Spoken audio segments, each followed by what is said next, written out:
Are you nervous? I'm like, yes.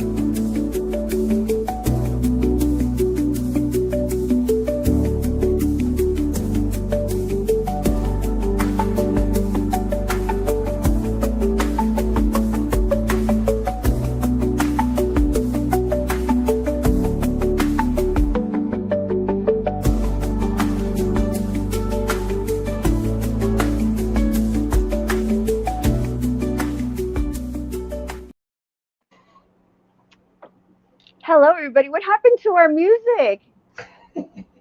I have no idea. But hello, everybody. Thank you for joining us today. Today we have a special guest, and it is Nico. Nico, Hey. thanks for joining us. We appreciate it. How are you doing? Yeah, I'm fantastic. Thank you guys for having me on. It's first one of my first ones to ever really do outside of the fence industry podcast. This is exciting. Oh, well, we're going to go ahead and ask you a whole bunch of questions about you now. So, Oh, since this about is me. really exciting, Jeez. What's there to know about me? Okay. we're going to find out. We are going to find out. So, Sure. well, thank you for joining us today. We appreciate it. And we have a couple of questions for you. So, I know you're huge. I know you through James and the Academy, and we're just like a big, huge family. So, some of the things that I have learned from you are that you're huge on administrative, right? I love the fact that you're very organized and that you keep things going and they're going to the right way. So there's these are going to be a couple of questions that I'm going to be asking in regards. If you can walk us through your background first on what led you to start training businesses, especially in the trade industry in like fencing. Yeah, man. Okay. So a bit about my history. It all started back in 2011. I went into the military. Mhm. So 8 years of Air Force experience there. Went into, if people want to look into it, Tactical Air Control Party, TACP, specialization to Joint Terminal Attack Controller. So I got to work in a high level position at a very low rank. So it forced me into a position to be very organized very quickly and being able to speak smartly on something that is technically above my pay grade to speak to other individuals who are well above my pay grade to tell them how they're going to do life and survive on the field, right? So military training, 8 years from 2011 to 2019, when I finally left to go pursue my electrical engineering degree. Back was it 2019 to 2022. Wow. I was pursuing my degree while I was in the military. Wrapped that up in 22. And then all the while, 2020, I had opened my own fence company, March of 2020, getting around to selling that in 2023. And then came to the direct role for the Academy. I've been here since. And probably probably number one reason why I got into coaching, training, uh, helping others out is primarily because I found it early on in the military. I have a strong passion towards seeing an underdog rise above the challenges. And because uh, just being completely frank, I was that person. I was that underdog that no one believed was going to be able to be successful in any right. And I've constantly tried to disprove that fact on a number of occasions. So that's just kind of where my passion for training has come from. Well, I can definitely tell that you have a passion because every time you speak, you definitely speak like you are you're concerned about the individuals when they are at the academy or anybody else.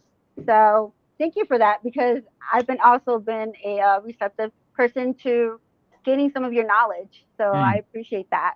Well, that's very kind Um, of you. Thank you. so what are the most common issues that you see when it comes to how fencing contractors run their day-to-day operation? No names, right? No names. No, of course, no names, but my goodness, I can name a bunch. It's not even necessarily just fence contractors, just in life in general. It comes from what I think is a disorganization inside their lives. It's an ultimate purpose of we call it the Academy of Your Why. Why are we pursuing the things that we do? Why do we do the things that we do? Why are we alive? And why do we keep pursuing everything? Like, why? Right. But ultimately, like behind the why, there's a goal, there's a vision, there's a mission to be accomplished.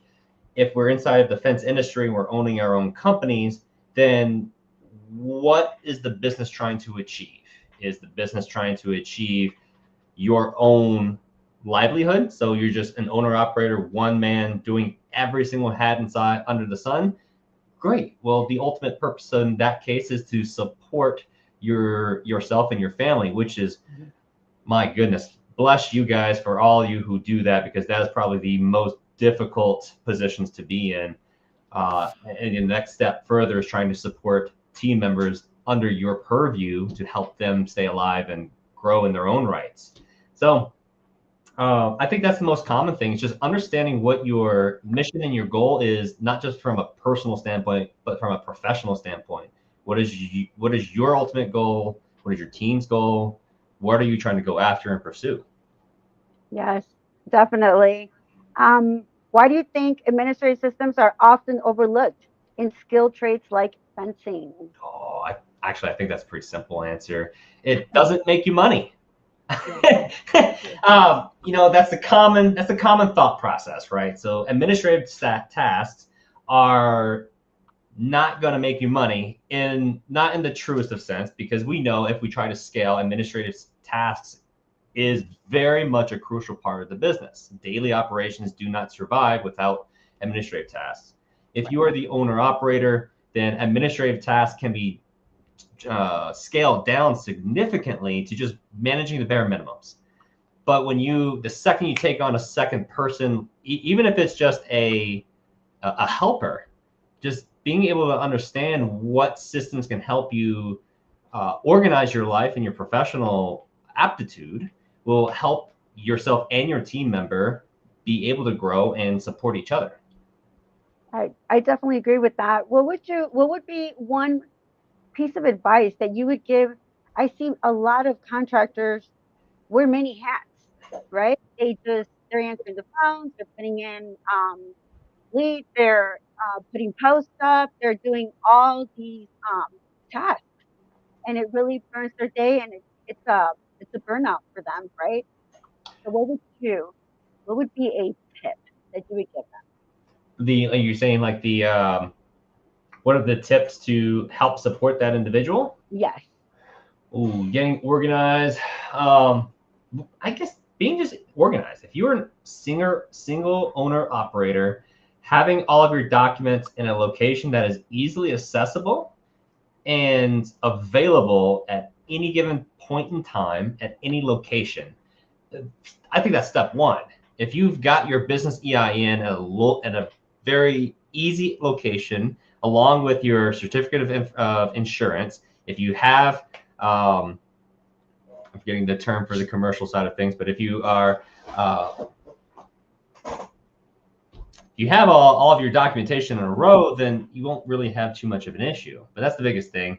It's just being organized with all of your documentation for one, and then being organized with all the administrative tasks. Like, did I call Miss Susan and Miss Sally last week because I sent them a quote last week? Just keeping track of that. Yes, and sometimes that's just a big task on its own because you have so many things that you're doing. So, what's the biggest mindset shift you are trying to install in contractors when it comes to running their business like a business? Yeah. I think the biggest thing when we are trying to shift our mindset from an owner operator to being a professional company is understanding that we are not our own. We own and operate a business, yes, but the operations of the business is serving a larger purpose. That purpose is to serve those around us, both our neighbors, our community. It's also serving those that we are in charge of, our team members, lives that are dependent upon the salaries and income from the business's production. So understanding that you have a significant responsibility, yes, but you are an influencer. You're the professional. You are trying to lead not just your company and your people, but the community in a larger effort to not just build and support your company, but to support the ultimate goals of where the community is going. I'll use this example here in Grand Rapids. So Grand Rapids, if anybody knows, here in Grand Rapids, Michigan, it's one of the largest and quickest growing cities in America to date. I think it's like top 5, top 10 at least, top 10. But I believe it's top 5 right now. And this market is growing so fast that if the individuals inside of this market understood that if they could go live and they can help communicate to the homeowners, your community, who you are as an individual and what your team is doing as a collective, you are setting yourself up you're setting the bar for one. Like, the bar is set so high at that moment because no other company has established a face to a company. And because of that alone will establish you above the rest. Wow. So shifting your mindset towards you are a leader of your market. If you don't feel like you want to be that leader in the market, then maybe take a step back. But yeah, that's kind of a mindset shift. Yes. Now you touched base a little bit on regarding documentation. Mm-hmm. So contracts, permits, invoices. So how would you recommend that contractors go ahead and organize them? I know you're huge on organizing. Is there like any apps that you utilize? Is there like would you recommend Google Drive? What are some of these? Those who are in the academy know I love Google Drive. My goodness, I love it. Yeah. Without setting up a big network, you've got something super simple. If you're an Apple user, you got iCloud. But what's great about Drive is you've got access to Google Sheets, Google Docs. You got Forms, which if you are utilizing Company Cam or Connect Teams, I have effectively replicated the same system inside of Google Drive. And it's a very minimal charge to be able to accomplish it through Google Drive. It does require a little bit more effort in input to get it set up. But if you are tech savvy and want to put in a little extra effort, then you can absolutely do it. But key essential folders that I always promote when we're trying to organize Google Drive is understanding the key components inside of a business. We have administrative tasks. We have owners and operators tasks. We have sales tasks. We have operations. The operations is broken down into the production line, and in between there, we've got the handoff from the salesperson to the operations team. So that handoff also needs to have a process and a system built into everything. So if we don't have that built in, we're going to lose some communication down the line, which I think we're going to have some further conversation around that. So hold off on it for now. Oh my God, those are really good. Those folders are really good for you to have in your Google Drive. Those are, I guess those are essentials, aren't they? They are. And how I used to break things down was like having inside of a year. So the year was breaking down a year folder for, let's take 2025. 2025 folder was for sales specifically. And then if you had multiple sales reps, then I would create 2 different folders for 2 different sales reps. And each individual sales rep was assigned by the administrative person a individual client or a potential opportunity. Inside of those folders, then I'll break those down into months. And inside of each month would have the individual client's name and address associated with their own individual file. Are we following along? We got a big tree diagram going on in my brain right now. Yes. So putting it all into one location so a team can communicate inside of that one form. If an operator or an owner knows that, hey, I need to check in on Mrs. Jones because I had a quick conversation with her a week ago and I knew I handed her off to Shane, then I need to go into Shane's folder, find Mrs. Jones, and see where they're at in the process. And maybe I need to do another follow-up with Shane and or Mrs. Jones. Wow. See, and Michaela says communication is key. Mm-hmm. So I think between communication is also understanding, right? Because you can communicate to somebody as much as you want, but if they don't understand what you're saying, and each profession is different lingo. So I'm definitely loving this. I wish we can have a diagram of everything that you were saying so we can go ahead and put it down. That would be great. Well, I'll tell you what, it's all inside the Academy's Drive. So if anybody's a member, they know exactly what I'm talking about. Fantastic. What are the first three things that you look for when assessing a company's administrative health? The first three things when addressing the administrative health of a company. Ooh, that's a big thing. Is it a Well, loaded question?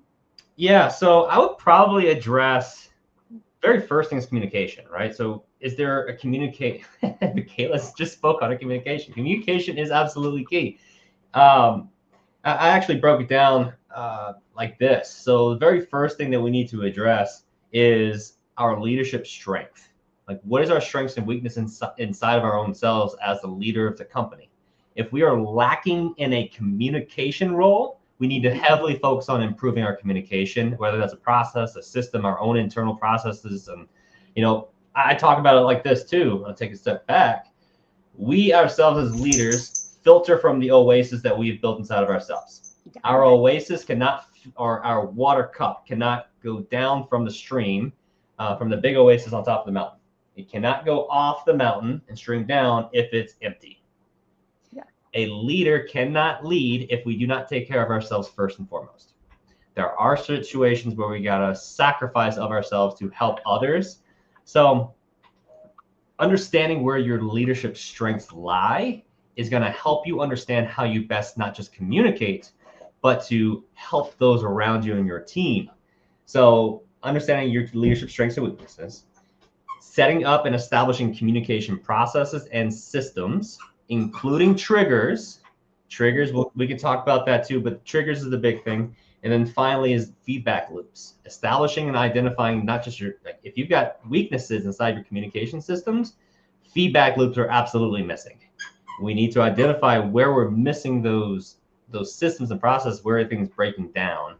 So those are the three things that I first address: is leadership, communication process and systems, and then creating some type of feedback loop. So you said triggers. I want to go ahead and get into a little bit more of that. So what are triggers? Whew, triggers. So triggers is just something that whenever something happens, it triggers an action, an XYZ action. So I know if a client is sold, I, on the sales rep side and the project management or operation manager side, receives that notification that a client has been signed their contract. I know as a salesman, I need to follow up that client, thank them, and move them forward, like talk to them about the next steps and get them in contact with the next person because we're handing them off. Yeah. So when we hand off to the project manager or whoever that position might be, that needs to be clearly communicated and understood what the role and responsibilities are. We need to tell from the sales rep to the client what to expect and then show them what to expect. Okay. Okay. So the triggers are identifying a key thing that's happened. So clients sign their contract, people are notified, administrative tasks trigger, such as your administrative personnel starts to invoice the client, receiving a deposit, and then the follow-up happens with the project manager to coordinate through like pre-installation walkthroughs, pre-installation checklists, materials scheduling, materials ordering, scheduling of the project, making sure that whenever we're scheduling out inside of our calendar, that we are assigning it to a week that makes sense for our gross margin dollars per week, in conjunction with all of the other stuff taken on, because we're not doing one project a week. Hopefully, we're doing 3 to 10, depending on your size. Yes.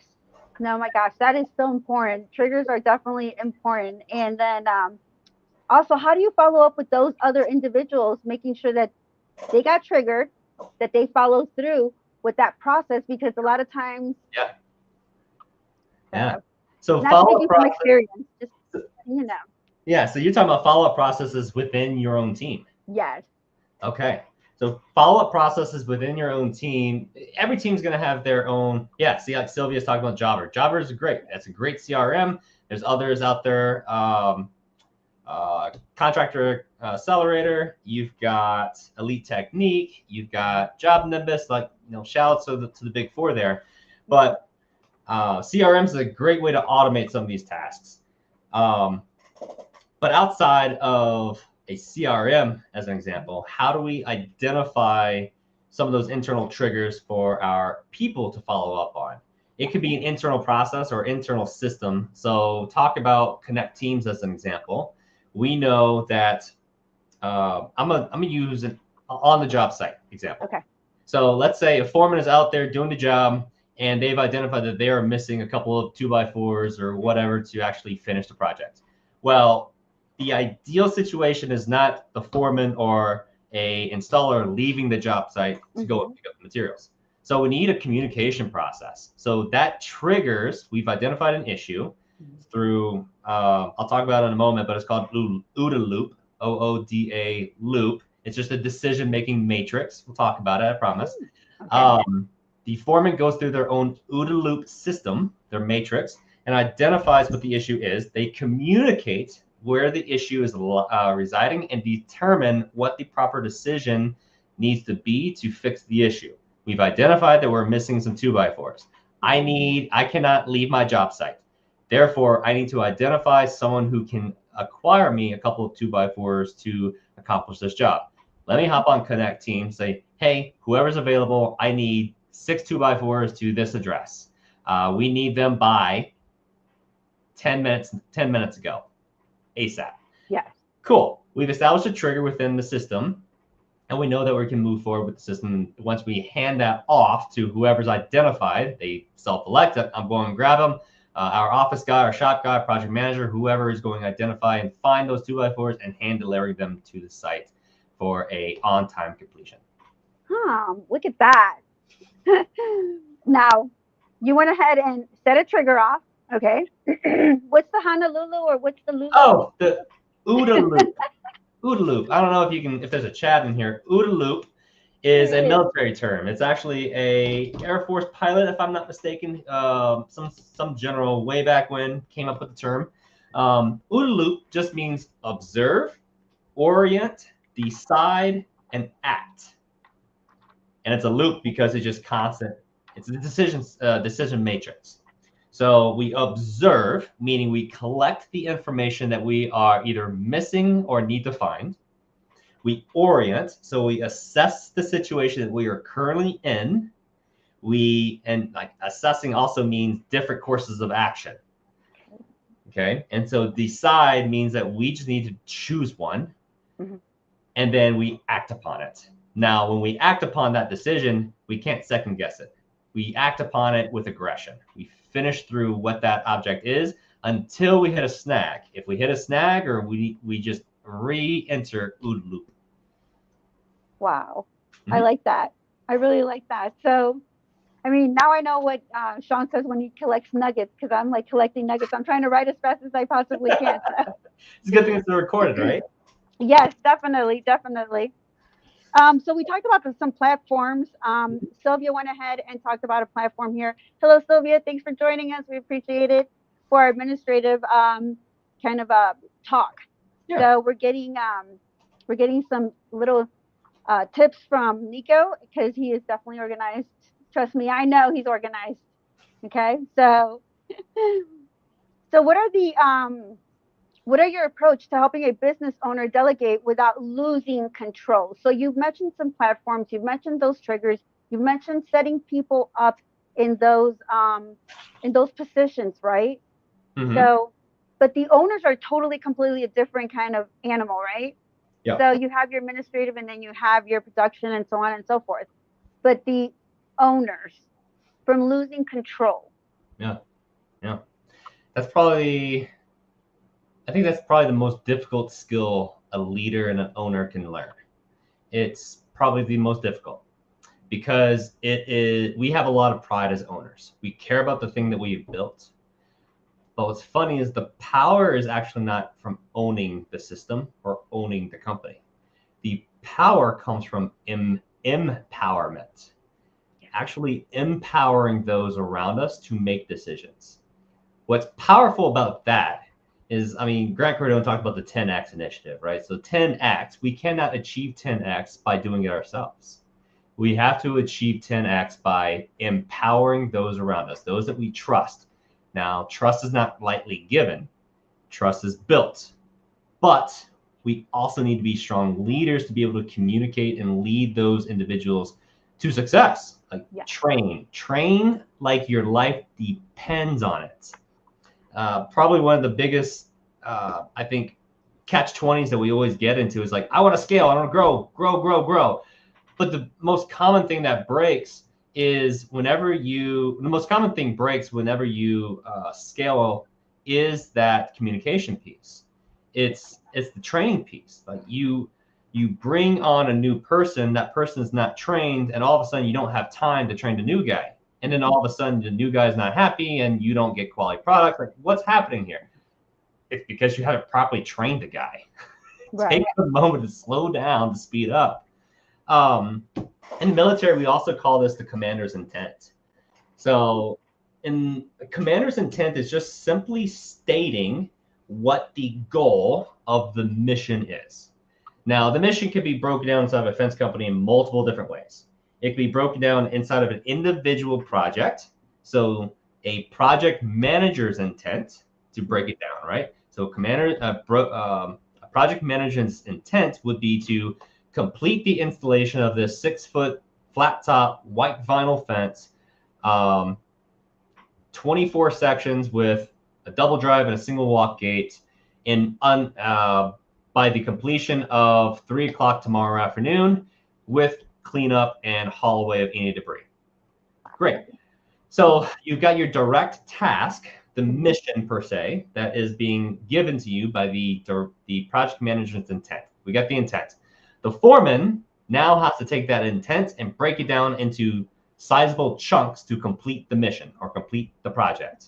So the project, we know we need to lay it, make sure the materials are there for one, but that's the project manager's should be the project manager's responsibility, unless you're picking materials up from your shop. Anyway, so taking care of the layout for the project itself, identifying key individuals, who's driving, who's going to lay it, or driving or setting posts, who's laying out your individual, your 4 corners, 6 corners, however, layout of the fence. Where's your gates going? Are they swinging in, swinging out, hinging left, hinging right? How we communicate with the clients when we got on site. Hey, if a question arises, who do I contact and talk to about the issue? I then enter my OODA loop here. Yeah. And maybe I need to just talk to my client who is home at the moment and talk to this one little thing. Or maybe I do need to call back to the sales rep or whoever because we need to issue a change order. But we can go all the way back to the top and think of the owner. The owner has a commander's intent, an owner's intent. And typically this is broken down in a vision statement. What is the ultimate purpose? What is the think big of what a company is trying to achieve, not just professionally, but personally? But we can break that a little bit further into our mission statement. Our mission statement is who we are, why we do things, and what are we pursuing, not just me as the owner of the company, but as a team. That's the mission. So get the team onto the mission, and then the commander's intent can then be broken down from there. So the intent is to go in one unilateral direction. If we can't get the team on the train, then we're doomed to not scale.